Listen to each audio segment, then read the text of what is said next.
I think the thing that I was reflecting on is like, oh, like the internet is an immature space. And maturity looks like being able to look at a failure and not be threatened by it and be able to respond in a non-threatening way. Right. I like reading some of the comments, like people were like clearly triggered or something about my failure. Yes. And they were like aggressively mad that I screwed this up. I'm like, dude, I don't even know you. You weren't even there. And I'm just like, oh, that's part of what's hard about our culture right now is that we're so reactive.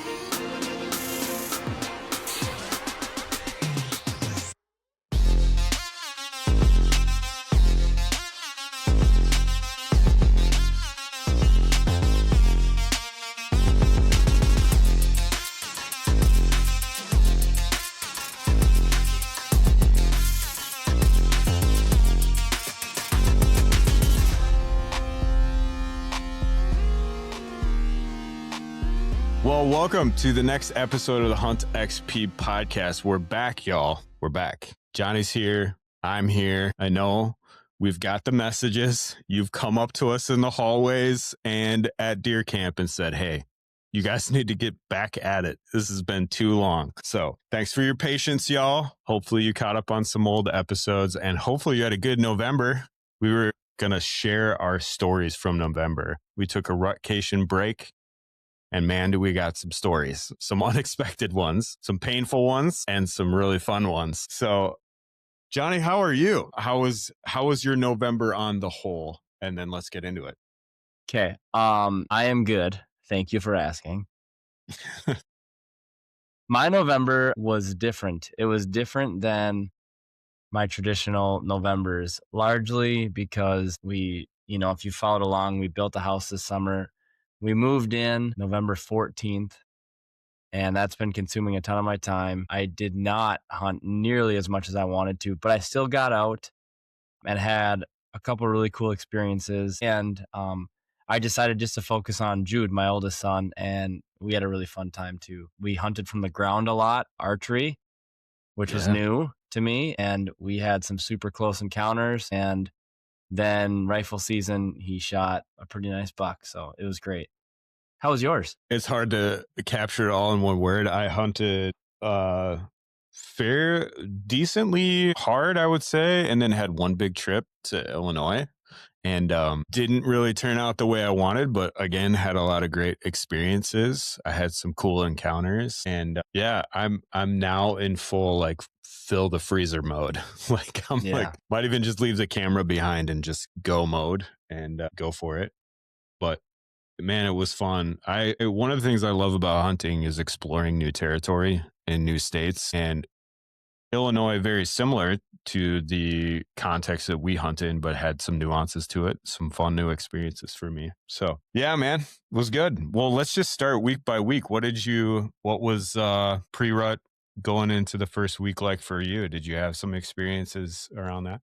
Yeah, so the blessing and the curse of cell cams, I use them. I never really had a buck on camera that I was like excited about. So I decided to focus primarily on Jude filling his tag, and we hunted quite a bit. And again, like I said, we tried a bunch of different tactics. We hunted from the ground a lot. We hunted with a decoy. We decoyed 4 different bucks, and he passed 3 of them. And I think the one reason he passed was because the one morning we had a pretty nice 8-pointer come in and he just wouldn't give us a shot. And then he got downwind, and we were just like hiding behind small pine trees really.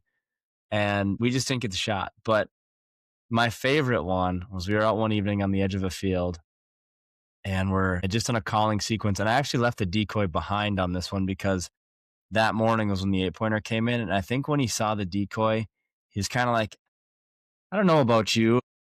I don't know if you're real. Yeah. You might be an illusion. Yeah. And he didn't really, I don't know if he was reacting to the decoy or if he winded us, but he didn't give us a shot. So I was like, well, I'm going to leave the decoy behind because right before that 8-pointer came in, we had a 4-pointer come in to like 8 yards and he was just standing there and Jude was on him.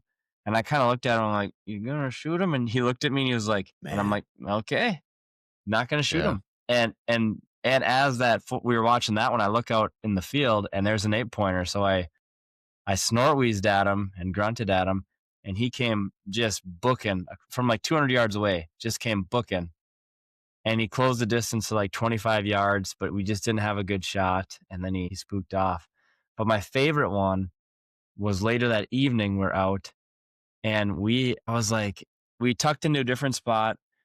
I'm calling and everything, and I'm focused out on the field because there were some deer out there. And I'm like, Jude, I'm going to sneak like 10 yards away. I'm going to crawl to the edge of the field and just see if I can see down to the corner and see if anything's coming. Well, while I'm doing that, this like 3-pointer, or no, it was a spike. This spike comes walking right past Jude, and he plays it so cool. I mean, the deer's like 4 yards away. And then he comes and he walks right in between us. And so Jude's looking at me, and he's just like, the look in his eyes is like, this is so cool. Like, that's what he's saying with his eyes. And Yeah. that buck walked That's wild. like literally right in front of him, and he didn't shoot it. And then it worked off, and I walked back to him. He was like, that was the most insane thing ever. I thought I was going to pee my pants. Oh, that's classic. I So love just that. like sharing those experiences with him was Yeah. awesome. We had a blast. So he ended up not getting one with his bow. Should I talk about rifle season now, or should I wait for you? What do you want to do here? Yeah. Tell us the story. Jude Okay. got it done during rifle season. Tell us that. So rifle season was super weird. Rachel's grandpa ended up passing away. He was 99, wasn't like, it was unexpected. It wasn't a sudden thing. Lived a phenomenal life. He was a great man. So the funeral was opening weekend of rifle season. And so we were down in Sheboygan, and kind of, wouldn't you know it, right? Like, there were some bucks at my stand, of course. And I don't know if I would have pulled the trigger on them at all, but it would, I wasn't hunting. So who knows?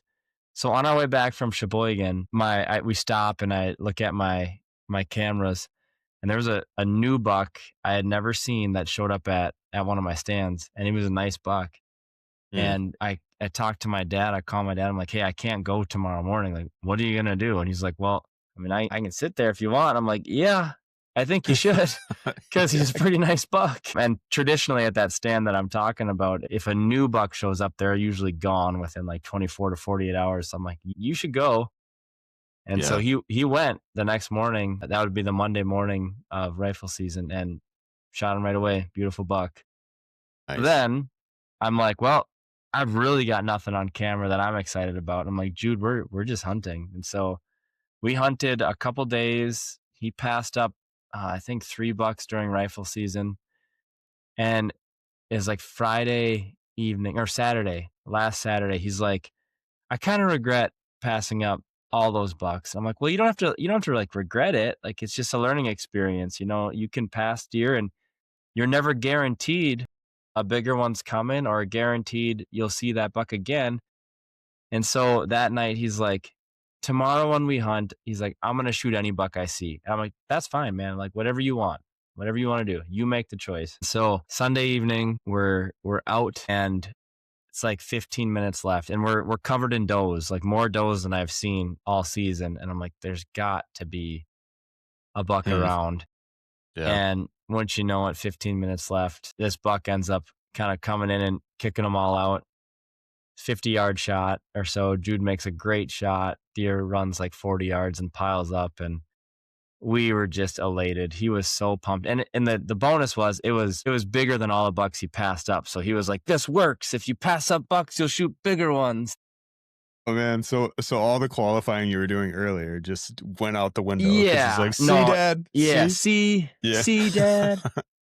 Yeah. Oh, that's So awesome. it was so exciting. And then Wesley, we shot it by the house. So like Wesley got to come recover it with us. It was a whole thing. It was great. Yeah, So we loved it. it's great. I think you were putting the video together and you sent me footage of must have been someone from the porch at It was I don't Rachel know where it inside the was house. Yeah. inside the house filming you, the three of you guys dragging the deer across the field. I was like, that's just classic. That's The the boys best. are like trying to drag it, and they're like falling over in the snow. It was awesome.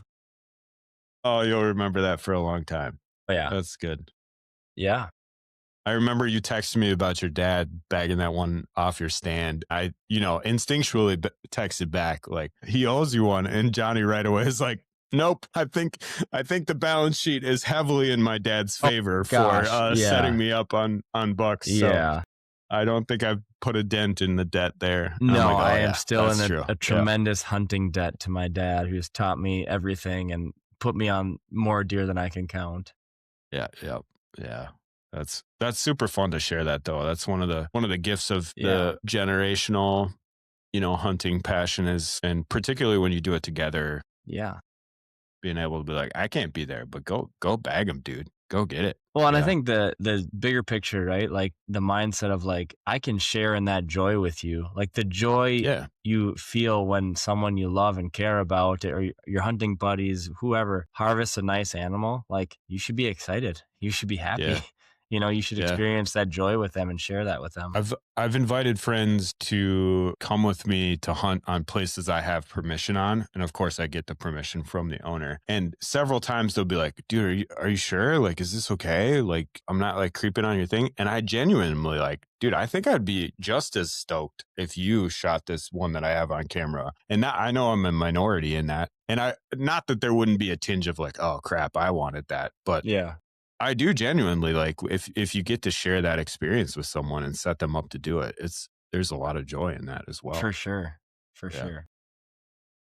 You were talking about getting, basically hunting for your boys. Daniel, this was his first season, which isn't over yet, but we got couple more weeks up in Wisconsin to get it done over Christmas. But that was most of my hunting in Wisconsin, almost all of it has been trying to get him a deer. And we had a moment that, it'd be easier probably not to talk about it, but I think it's worth talking about because it's a risk you run with younger hunters in particular.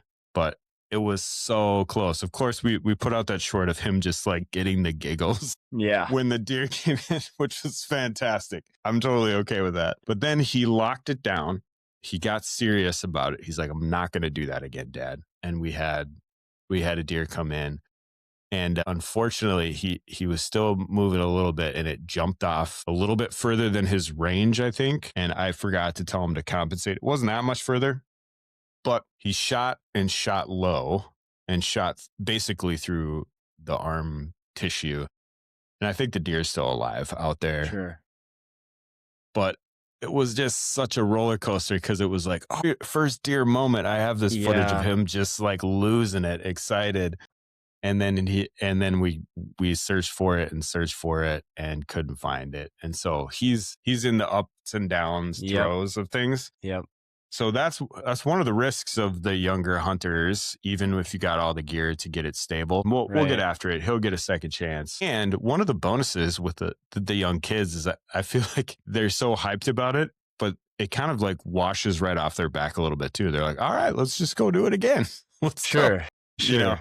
Yeah. So he's pumped to get back out there, but that was a little bit of my, at least Wisconsin hunts, was consumed with trying to get him in there. We've got some more to go, but yeah, Yeah. it's a challenge. It's fun. It is a challenge. So I haven't thrown in the towel quite yet for myself. I don't need any meat for the freezer right now, but I'm just hoping that some random buck moves in. I'm not going to all the places I normally go. I'm just kind of trying to keep it close to home right now. And if a really nice buck shows up, I'll go. But I don't know. I'm not very confident that that's going to happen this year. There was a couple decent bucks around, but nothing I wanted to shoot this year. So Yeah.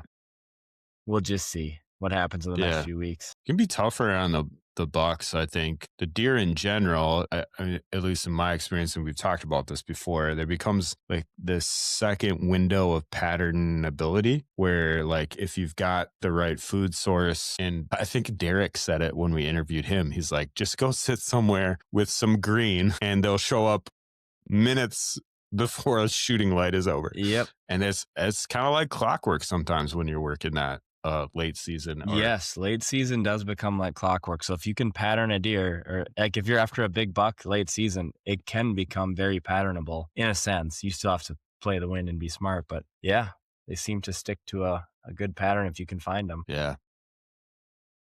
Well, I can dive into my November. Yeah. unless you got more you want to share. No, But dive in. my November was full of surprises, fun ones and some not so fun ones, and we could get into it, and some failure, a lot of good time in the woods. It started with bulldozer pictures on a trail cam for me. Mm-hmm.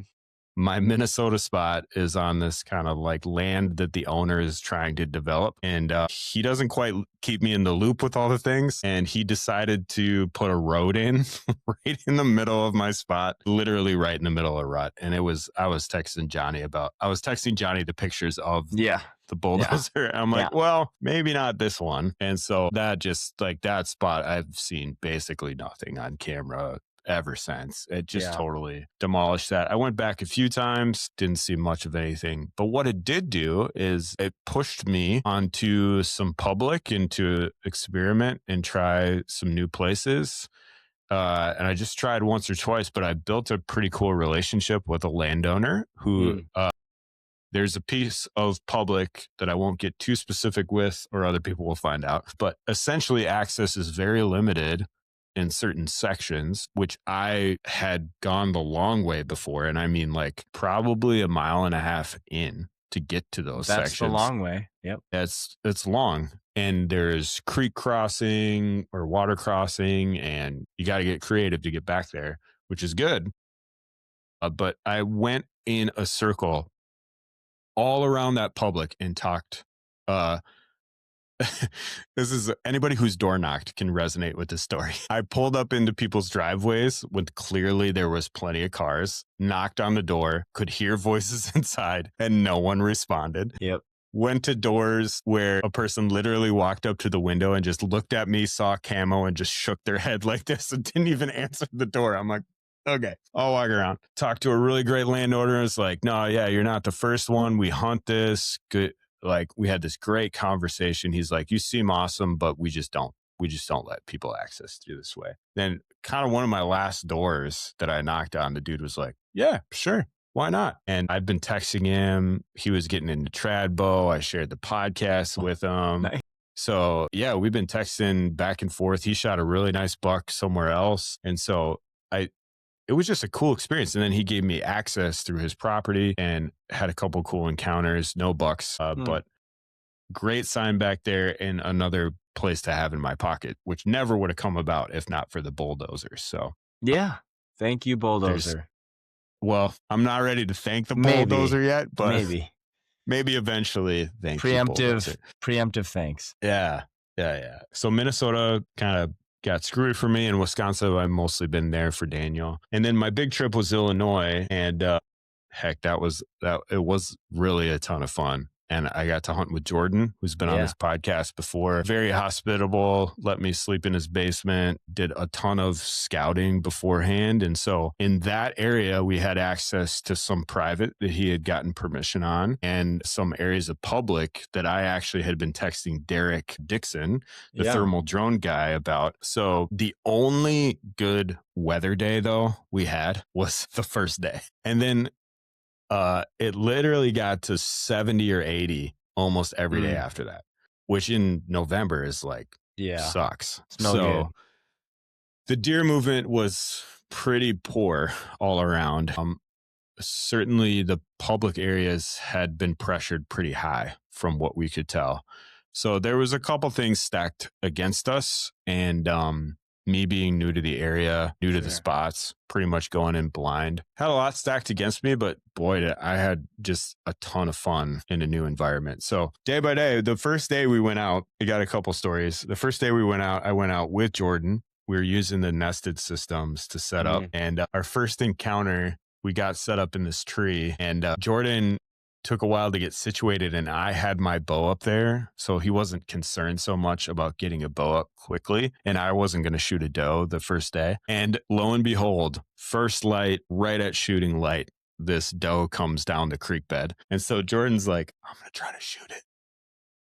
And so he tried to literally lift up his bow while the doe is coming in. And I have this hilarious video of him and the doe playing like this game of like cat and mouse where like Sure. he'll Yeah. go up 2 feet with the bow and then the Yeah. doe will like turn around. And he got it all the way up and he almost got a shot on this doe, which would have just been miraculous, honestly, Yes. pulling the Yes. bow up on the doe. And then the doe veered and went up into the woods and actually didn't give him a shot again. So he would have had it in the bag if she would have read the script correctly. But I was impressed. I was like, if you tag a deer and pull your bow up, that's pretty remarkable. So yeah. And then one of my favorite parts was I too hunted with the decoy, never hunted with the decoy before. And of course I had to give the decoy an epic name. Yes. And so I named him Trogdor, of course. Yes. Which he didn't produce for me, but it made it a lot more fun just to have a fun nickname for Trogdor. So maybe Trogdor will, pull his weight on the Huntxp team and actually produce a deer for me one day. I mean, yeah, that's a throwback to when we were in high school for sure, but you made a mistake, especially as a dad. You need to play the pun and the dad joke game. Trog deer, not Trogdor. I can't believe that was low hanging fruit. How did you miss that? Trog deer. Trog deer. I should have consulted you first before I named this thing. Dude, what am I thinking? You messed up. Trog deer. Well, I'm fine with changing the name. That's fine. You can call him Trog what deer. you want, but I'm going to call him Trog deer. Okay, maybe he can be Trogdor the Trog deer. No. One or the other.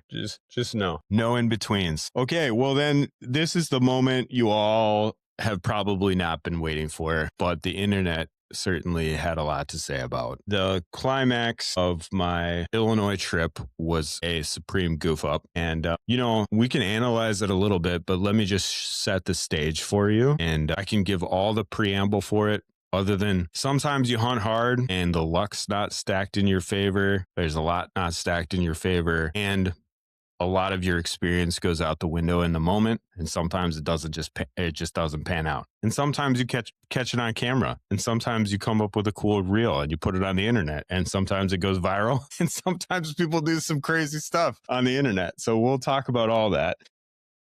If you haven't seen the video, I put out a short that's up to how many views is it now, Johnny? I checked a few hours ago and it was like 501. So over 500,000 views.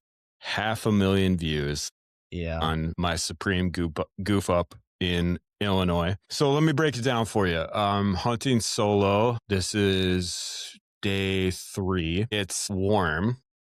There's no wind. I go back to, we've been hunting a creek bottom. This property has a creek bottom, opens to a pretty big CRP field. And then it comes up on the other side into some thicker bedding. And so I went in and I pushed a little bit further than where we had been the first few times because we had seen deer cut this trail and this other trail up top. And I'm like, I'm going to get where I can see those deer. So lesson number 1, I followed Huntxp, their property lines, and I tried to hug one particular property line. And it turns out that those property lines were off. So here's a pro tip. Try to verify property lines with the landowners.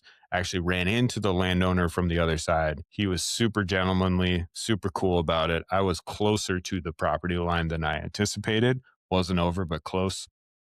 So I pushed kind of the boundaries or pushed in a little bit, which is kind of, as out of state hunts progress, the more aggressive that I naturally get, for better or for worse, in this case, worse. Saw a doe come by as they typically do, like 8:30 in the morning, right down the creek bed. And then, so I have never, up until this year, successfully rattled in a buck, let alone a mature buck before. But because of previous guests that we've had on this podcast before from Illinois, some of our friends down there, they're like, are you kidding me? You absolutely have to bring your rattling antlers and you have to be super vocal and the environment is different. So I leaned into that a little bit and Jordan and I were talking and doing some research and kind of picked up from different things that we're reading that sometimes the optimal time for those rattle sequences is about 9 o'clock in the morning, where bucks who have been chasing or tending a doe might be more prone to free up and investigate something like a rattling sequence. So I did this rattling sequence, grabbed my bow, got ready to rock. was like, all right, I'm ready. Let's go. Was facing the way that I anticipated them coming. And then as I was scanning around, I saw movement across the CRP field, and there's a deer coming. And then I see a flash of antlers. So, of course, I get jacked up. I'm like, I actually freaking called in. I rattled in a buck. This is ridiculous. And so that was probably 5 minutes. No, probably like 2 or 3 minutes post rattling sequence. And so I could see the buck, throw up my binos. Then I could tell it was just a 6-pointer at that point in the trip. I'm like, I'm not going to punch a tag on a 6-pointer, but I'm going to keep watching him. This will be interesting. Scanning around the whole time, the 6-pointer makes his way all the way across the CRP field, all the way within probably 30 of me. And he starts veering off the trail where the doe came. And so I'm like, I'm just going to mess with him. And so I grunted back at him and rattled a little bit more. And then sure enough, here he comes and he crosses over. My tree is directly in front of me. I'm standing backwards in my nested system, as I like to do, anticipating where I think most of the deer are coming. And he crosses over to where I'm trying to capture this on video because I love to do that when I hunt. So I move my camera arm over. And to do that, I have to put my bow back on the thing to move my camera arm back. And I don't want to shoot the buck. And then I mean, you can watch the rest of the video and see what happens next. Crunch, crunch, crunch. I'm like, oh crap. And I don't know if you've ever been in those moments where like, either your training should kick in or it just goes out the window. And for me, unfortunately, it just went out the window. And I look back and I just see rack. And this really nice buck was coming from, I believe that was downwind of me, and comes crashing in. And if I try to remember what's going on in my mind, they weren't the best decisions, but I knew because deer had traveled it before that there was a trail crossing that he was on, or not a crossing, a trail that he was on that was cruising, and the direction he was heading is into some cover. Mm-hmm. And when I looked back, I saw that he was focused and heading the other direction.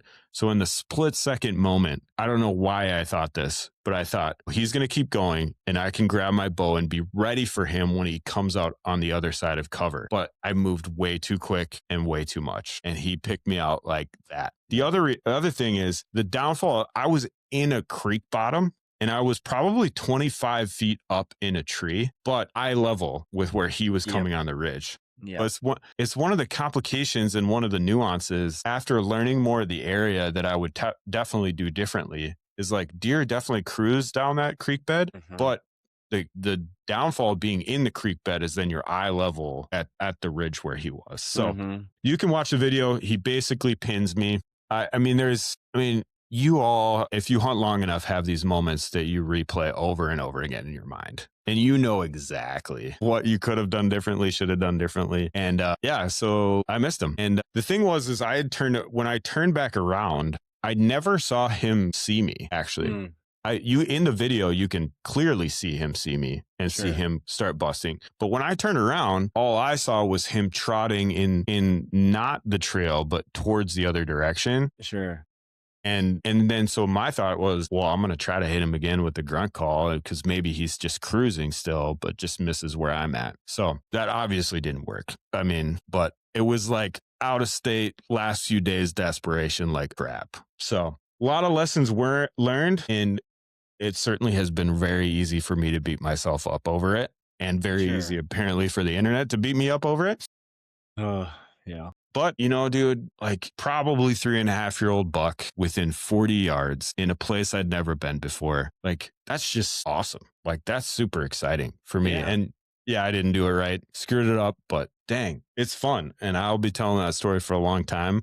I've got an itch to go back and try again. And it's just one more experience to tack in my tool belt. So, yeah, man. Well, here's what I think. Here's what Jonny thinks. Yeah. I think if you hunt long enough, as accomplished, as good, or whatever as you are, you've had these experiences. And if you haven't, you're going to.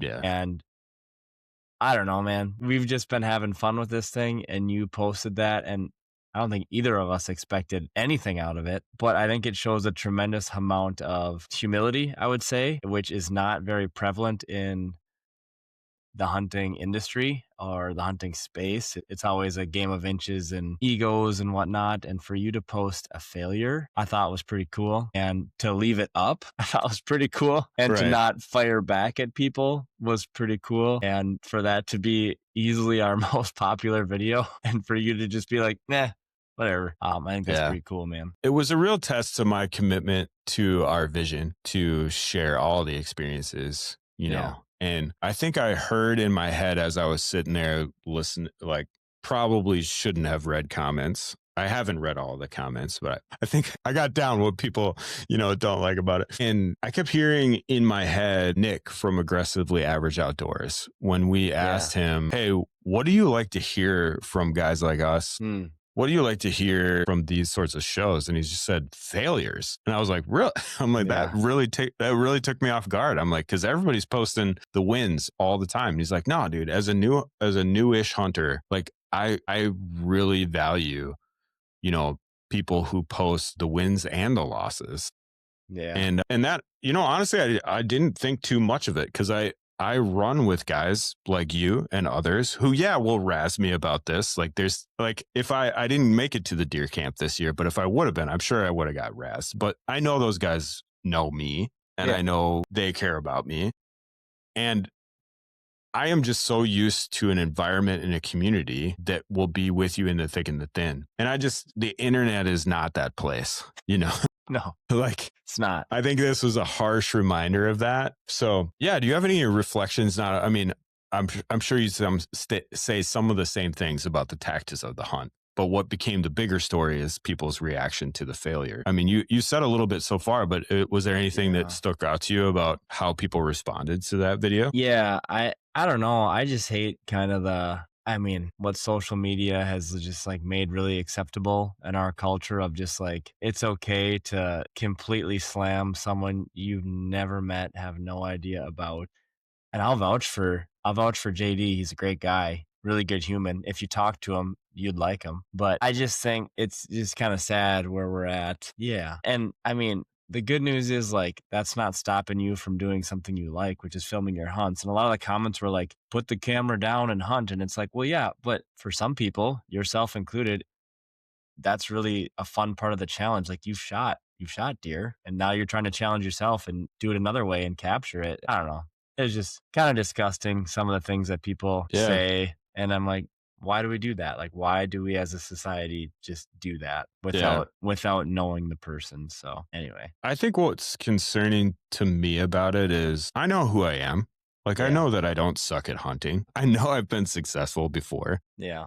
And I have a lot more to my identity than this stuff. Like if I was looking for affirmation, I would not put this sort of stuff on the internet. Yeah. You know, so I'm not like looking for something out of it, but I just thought to myself, like, man, if I were a young hunter or something like that, or if I were a kid that doesn't have all the experience in life I've had and all the formation I've had, and if I didn't have the community around me, and if I was somehow relying on people's feedback on the internet to say something true about me, my gosh. Like that's what's super dangerous about this stuff is like, and so if you're listening out there, man, and you don't have the community and you keep looking at this culture that exists on the internet in the hunting world where it's either you shoot the biggest buck or you're the biggest loser. It's like the Ricky Bobby rule. You're either first or you're last. Right. And there's nothing in between. You either suck or you don't. You're either a loser or you're a winner. Like that's going to freaking eat you alive.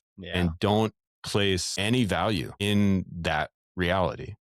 Now, that being said, like some of the comments are 100% true. I screwed that up. Yeah. Right. 100%. Sure. I move too much. 100%. I'm still learning how to hunt with a camera. 100%. I think the thing that I was reflecting on is like, like the internet is an immature space. And maturity looks like being able to look at a failure and not be threatened by it. And be able to respond in a non-threatening way. Right. I like reading some of the comments, like people have were like clearly triggered or something about Yes. my failure. Yes. And they were like aggressively mad that I screwed this up. I'm like, dude, I don't even know you. You weren't even there. And I'm just like, oh, that's part of what's hard about our culture right now is that we're so reactive. Like, so there's maybe just such a central, just people are searching for a base of identity so much that like if you get some sort of high or affirmation on going on the internet and commenting on some random dude's failure, like check yourself, bro. Like that's pretty hard place to be. Yeah. And yeah, look, I agree with most of y'all. And then some of the stuff like just is freaking hilarious. Like there were a few funny ones. Yeah. So freaking funny. Like there's some of them that I just laughed out loud. And I hope, I mean, some people were just not joking, but some people were just being so ridiculous that like there was a comment like, dude, this guy probably drives a Subaru or something like that. I'm like, no, it's worse, bro. I drive a Honda Odyssey. I'm a dad, you know, come on. It's just ridiculous. Yeah. And then people making judgments about who I am based off of literally 40 seconds of video and making judgments about my character, my identity. It's like, wow, come on. So, yeah. Yeah. Well, one of my faves, I got to show you this. Some dude, this is like comments. Some dude said, they said something to the effect like, you are the love child of Alec Baldwin and Harry Potter. And I was like, where in the world did that come from? So, of course, I had to go to Crockett and I said, can you show me what the love child of Alec Baldwin and Harry Potter would be? So, I'm going to show you. Oh my if gosh. you're okay with that. Yeah, please. Are you ready for this? Yes. Okay. I got to hold on. Because I did see that comment and it also made me laugh a lot. All right. Man. All right. Here it is. Can you see this? Not yet. There it is. Here it comes. That's not the worst. That's not the worst. The love child. That's a pretty regal, handsome dude. You know, if I actually look like the cross between Alec Baldwin and Harry Potter, it probably wouldn't be a bad thing. Okay, that's better looking than both of us. I love it, dude. Some of you all are good spirited. I appreciate your comments. I did respond, not in the way that I was texting Jonny, like, this is what I want to say to people. That will stay between Jonny and I. Yeah. But I did this Theodore Roosevelt quote, I think has been really impactful for me at different points as a reminder. And I just want to read it. If you are someone who's just trying something challenging and you fail and you're brave enough to let other people into that failure, this is a good reminder. This is from Theodore Roosevelt, who honestly is kind of one of the patriarchs of the hunting community anyway. So it's cool that it comes from him. It says, it is not the critic who counts, not the man who points out how the strong man stumbles or where the doer of the deeds could have done them better. The credit belongs to the man who's actually in the arena, whose face is marred by dust and sweat and blood, who strives valiantly, who errs, who comes short again and again, because there is no effort without error or shortcoming, but who does actually strive to do the deeds, who knows great enthusiasm, great victory, and great devotion, who spends himself in a worthy cause, who at best knows in the end triumph of high achievement, and who at his worst, if he fails, at least fails while he was daring greatly, so that his place shall never be with those cold and timid souls who never know victory nor defeat. It's Theodore Roosevelt. I think that quote's pretty sick, and it's a reminder that if you try to do something and you try hard at something and you fail, be careful whose voice you weigh. Yeah. Pay attention to whose voice is influencing what you do, because I'm going to get back out there, man. I'm going back to Illinois when I can. I'm going to chase big bucks again.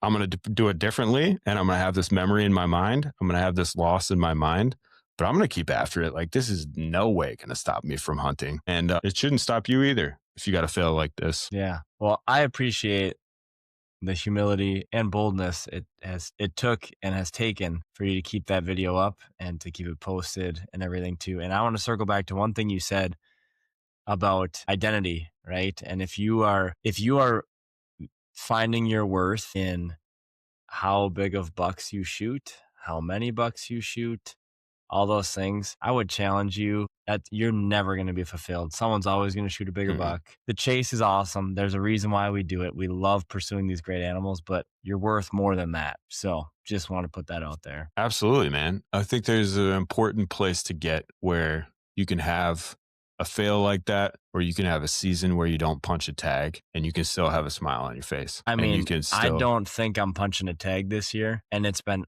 awesome. It's been a wonderful season. My son Wesley shot a nice buck. Jude shot a nice buck. Was able to allow my dad to sit in my stand and shoot a nice buck. Tremendous. yeah. And I want to double click on that. I know we've talked a lot, but it's really important where you place your identity. And Yeah.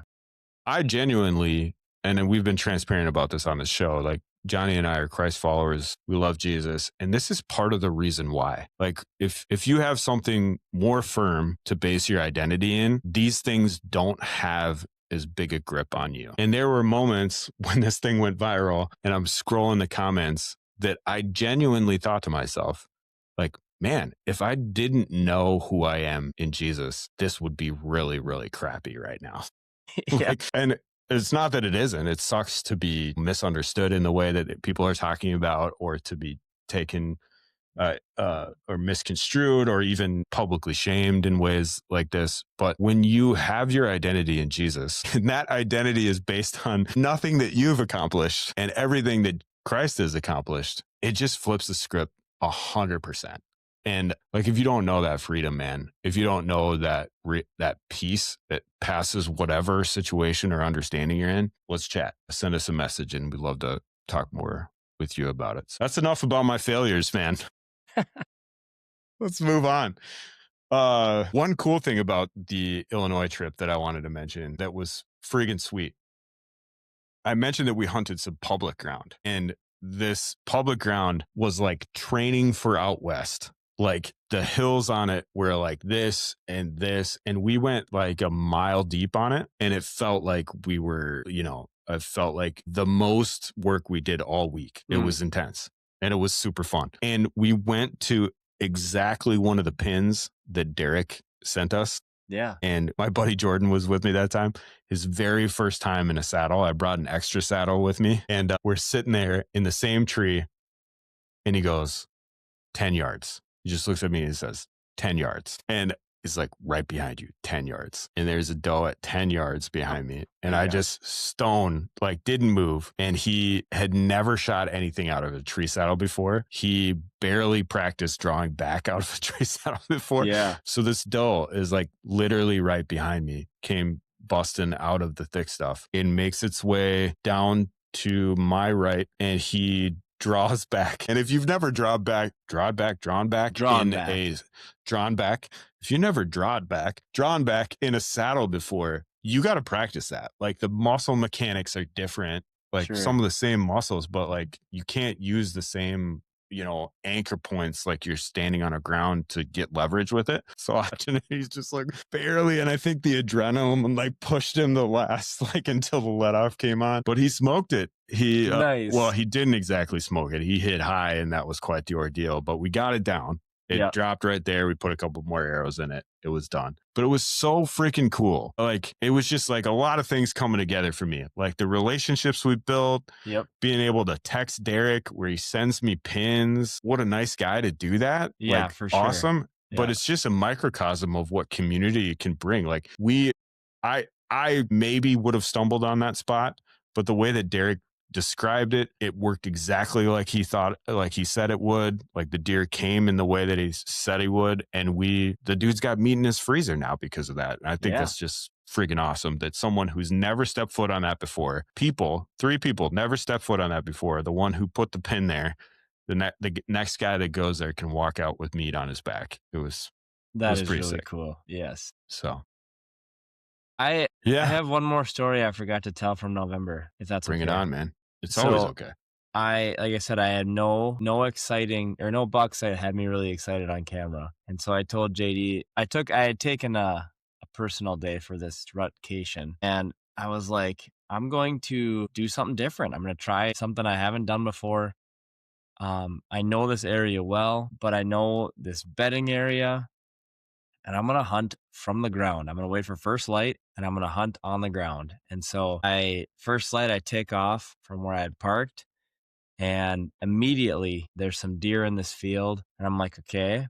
So I get around them and I'm watching and I'm glassing, and there's no bucks in there. There's like a ton of does. And I'm like, okay, I can't go to where I want to go because these does are going there right now. So I wait for them to go past me.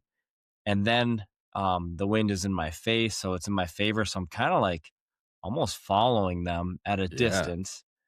That's awesome. And I get to where I wanted to be, right above this swamp. And I'm like, I know it's a big bedding area down there. And my plan was to just call and hope that I called something out of the swamp. And again, I'm using past experience. I've seen beds, I've seen big rubs down there in the past. And I'm like, I'm just going to try this. So I don't know what time it is, maybe like, I don't know, 7:45, 8 o'clock, let's say. And I get to where I want to be. I start calling, and I I actually, this was, the timing was just interesting. I start calling, and a few minutes later I hear something and I'm like, you got to be kidding me. But it's a doe and two fawns, and they're working the edge of this ridge. I'm above them. They end up coming right across the ridge right in front of me at like 10 yards. Perfect scenario. If only it had been a big buck, right? So then I'm like, well, now I'm going to press in a little further. And I get down to this spot, and I'm trying to, like, I mean, for sound like a deer. I'm trying to walk like a deer. I'm trying to do all these things. And I get down to the spot where I'm like, okay, I can see pretty good down here. I can see pretty good down here. And I, like, no sooner did I grunt that I hear another deer coming. And I'm like, Mm, like, it's coming from exactly where I had pictured in my mind, like right up from the swamp. And I can't see its head yet, but I can see its feet. And I'm looking, and then I see it start rubbing this tree. And I'm like, oh my gosh, it's a buck. I'm like, are you that's kidding? And I awesome. took out my phone and I start taking a video of it. Because again, I have no reason to believe it's like a big buck. I take out my phone and I'm recording it, and then it walks off from that tree, and I'm like, oh, that's actually a pretty good buck. And I'm like, if he gives me a shot from the ground, I'm gonna shoot this buck. He's like a 3.5-year-old 8-pointer. I'm like, I'm gonna shoot this buck. Yeah. And he starts working towards the ridge, right, like actually right just where I was. And at this point I wouldn't have a shot there. So I call and I grunt and I snort wheeze and I start pawing the ground like I'm making a scrape. Cause I thought he was Mm, maybe rubbing in response to me. So like I start making a scrape and I'm on the ground, and he comes like on a beeline right at me, and he's above dang. me he's above me now, and he's at 15 yards, and I'm drawn now, but he's behind this brush pile. And I'm like, you just got to take like a few more steps this way and I can shoot you. And it probably would have been a frontal shot. I'm like, just take a few more steps. And he wouldn't do it. He wouldn't do it. He's looking hard. He's like, where in the world is this buck making all this racket by my bedroom? And then it's like, they're smart. They're like, there's not a deer down there. What was that? But then Yeah. so he turns and he hits the ridge. And it was honestly like gorgeous. The sun was shining on him. Mm, I could see his like shadow. I could see his antlers and everything. And I was like, this is just sweet. And he worked yeah. off. Never did get a shot at him, but I wasn't too disappointed in it because I was like, I'm not sure if I'm going to shoot him anyway. Yeah. But it was such a cool experience. And it's, one of those things I was like, I drew this up in my head and it actually worked almost to perfection. But I had a Yeah. wonderful morning doing it. And I was like, I might, I might bow hunt off the ground a little bit more because it was super enjoyable. And I covered so much more ground, and I saw a ton of deer rather than just being posted up in my tree stand. Yeah. It was fun. That's awesome. I have a ton of questions, but I just want to observe that if you would have had trog deer, Yeah. then Done maybe deal. Done done deal. deal. Done deal. I know you have a decoy already, but if you need Yeah. trog deer next time, but also you have to lug it through the woods and it's not. What did you learn about hunting off the ground more? Because you've referenced that a couple times that you did that more with Jude and then you had that experience. What did you pick up this time, or what did you learn from that? Yeah. I think one thing that was of note was that, you do definitely want to like try to be stealthy, try to be quiet. You can't like be walking in the wide open, but it was a loud morning. Like I was making Yeah. noise when I was walking. So I was like, well, kind of like, if you can't beat them, join them. So I was like, I'm going to try to sound like a deer as much as I can. So I was trying to like Mm, be deliberate with my steps, not obviously not shuffling my feet and things like that. And when that deer got close and I had to move, I I was like stamping the ground like a buck when he's like posturing up does. Like I was like making those kind of noises. Yeah. Yeah, I wasn't just like walking like a human or something. I was trying to walk like a deer, and I mean, it worked. He was there. I Yeah. just didn't have a clean shot at him, and yeah, it was. So that was my That's biggest cool. takeaway is like you can get away with quite a bit, I think, as long as that quite a bit is sounding like a deer, not like a human. And the wind, Yeah. of course. Only reason I was like, I'm gonna try this is because the wind was gonna be in my face the whole way down to where I wanted to be. How stiff was the wind? I mean, a couple miles an hour. I mean, like less than 10, but it was like Less steady. than 10. Yeah. Yeah. If it would have been It's windier, then it would have covered my sound a lot more. But yeah. It'd be interesting to talk to people who hunt from the ground more. I would imagine the preference is higher amounts of wind, but then deer are probably even like almost like I've noticed at least in higher wind, deer are like more alerted or more sure. cautious, it seems Yep. like. So it's probably a bit of a trade off. Yeah. Yeah. Yeah. But it was sweet. I had a lot of fun. That's awesome, man. Well, you said you're going to potentially try to tag out. You don't need the venison, but what does the rest of the season look like for you? Just getting after it and I think it's seeing if watching one I comes think through. it's watching cameras. Yeah. It's walking a little bit and scouting a little bit, but I don't have any reason to believe I'm going to get a mature buck on camera right now. But Yeah. if one does show up, that's good. Otherwise, I'll just be keeping an eye on the local herd by my house and spending time with my family. It's good stuff. Good stuff. Well, I have already been planning for next year. I, for the first time, tried to apply for Idaho tags. Cody, Yes. who's been on this podcast before, my brother, is out in Idaho now. And I had quite the learning experience. This is the first time they actually switched to the draw system. You used to be able to buy tags as they were available. They just weren't that available. So you had to buy them quickly. And so I was a little bit caught in between and confused. And I went on the website right at open and I got in the line. I was like, number 6,000th in the queue or something like that. Even though I was I was there early. I was Yes. in line. Yes. I was like, oh gosh, already 6,000. And I got in there and I went straight to the tags and I thought, here's where I buy the tag. And the tag wasn't there. The tag wasn't there. And I just kept sitting there like, where's the tag? Where's the tag? And then I did some ferocious like internet searching and it's an application now. So it was in a different part of the thing. Okay. And then by the time I actually filled out the thing, the draw, it was much later. So I don't know if my 6,000th in line actually panned out. We'll see. It sounds like I hear in January, but man, that's stressful. Yes. I don't know if you've ever been in a like time sensitive draw before. I've only ever done applications that are like windows. Yeah. Like the only other application I've done is South Dakota, which is like a window and pretty high odds, and Turkey in Wisconsin, which is window, very high odds. So it was like, I was stressed. If like one of my kids was trying to talk to me, I'm like, nope, no, not right now. I'm buying hunting tags. So the only experience I have with the time sensitive one is when you do Wisconsin leftover turkey tags. It's a log in at a certain time. And it was funny because I was at school and there was 2 students in my class and it is like it's called like a prep period. It's like, or not a prep period, like an advisory. And some days it's like a study hall almost. And so we're on our Chromebooks together. We're all lined up because we all wanted these leftover tags. That's awesome. And I'm like, are you guys ready? Like, let's do this. And we get in and it's like, same thing. You're like, you're whatever number. All of a sudden it lets me in and I click, get my tag. And I look at them and they're like, we're not in yet. And then they go to get in and there was no leftover tags. So I was the only one who got them. And I'm like, oh, I was like, you guys, I'm sorry, but not really. They're like, come on, Mr. Bebo, how'd you get the tags? And I'm like, I don't know. Yeah. Man, there's been lots of instances with different municipalities and tag getting where I've thought to myself, there has got to be a better way to do this. But yeah, they're trying their best, I'm sure, but it's certainly stressful at times. So well, that's good. That will be a fun time.